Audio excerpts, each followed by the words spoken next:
C'est l'un des plus grands chantiers du moment, l'un des plus complexes aussi. L'agrandissement de la piste de l'aéroport Roland-Garros a démarré début février. Le chantier devrait être livré en juin prochain. Détails sur les contraintes et les impacts de ces grands travaux.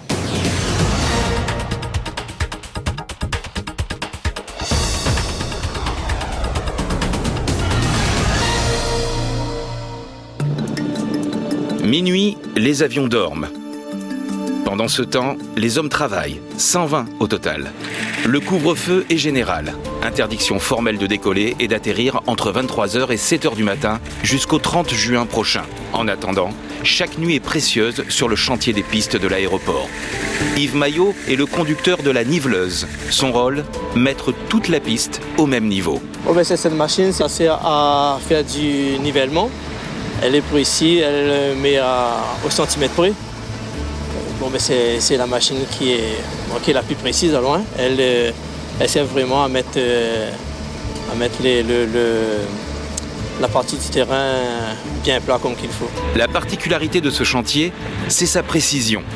Les critères techniques sont soumis aux normes aéronautiques en vigueur. Pour respecter le cahier des charges, l'entreprise de BTP qui assure cette phase des travaux a mis en service des engins high-tech. Des machines qui ont fait leur apparition sur un autre chantier spécial, celui de la route des Tamarins. C'est une niveleuse assez sophistiquée puisque le guidage de la lame se fait par GPS.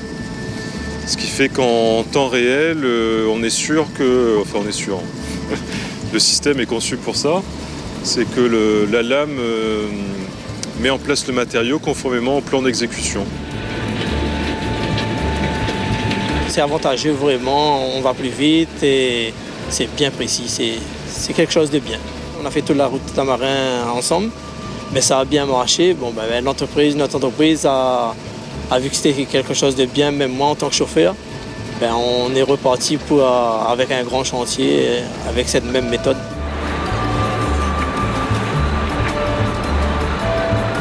Le balai des engins va durer toute la nuit. L'objectif, c'est de limiter la gêne du trafic aérien. Il s'agit d'élargir les deux pistes de l'aéroport pour l'accueil de gros porteurs comme l'A380.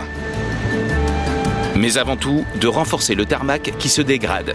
Une opération qui se fait tous les 15 ans. Tout doit être réalisé dans un laps de temps contraint.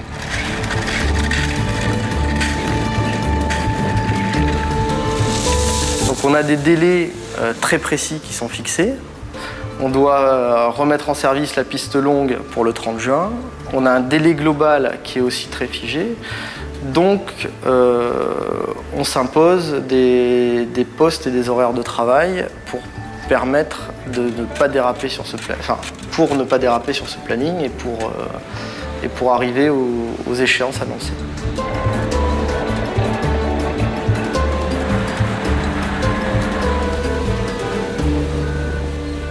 C'est au tour des machines de dormir et aux avions de travailler, mais pas seulement. L'activité continue hors piste avec une 50aine d'hommes. Une petite usine dans le chantier. Une autre équipe s'occupe de la préfabrication des matériaux qui serviront aux travaux de nuit. 20% de l'enrobage de la nouvelle piste sera constitué des résidus de l'ancienne, résidus recyclés sur place.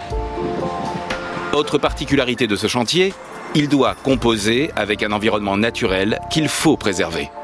À La Réunion, on a un oiseau qui est protégé, qui est le pétrel de Barreau, et qui la nuit va des montagnes vers la mer ou de la mer vers les montagnes. Et donc il faut absolument que l'éclairage du chantier soit dirigé vers le sol pour ne pas perturber les repères de l'oiseau, car sinon celui-ci se pose au sol et ne peut pas redécoller. Toujours dans un souci environnemental, les eaux produites sur ce chantier sont traitées avant d'être rejetées dans la nature. Les autres déchets sont triés avant d'être évacués.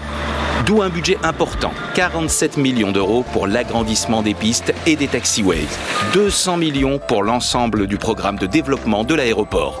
L'objectif est essentiellement de doubler la capacité de l'aérogare, capacité au sens du hall public, le lieu d'accueil dans lequel nous sommes là en ce moment, doubler la capacité également de la salle d'embarquement, salle d'arrivée, les espaces de contrôle, et également, parallèlement à cela, doubler la capacité de parking public, puisque aujourd'hui on a 800 places, on devrait passer à 1600 places. Des travaux programmés pour la fin de l'année Mais l'aéroport continuera son lifting jusqu'en 2020.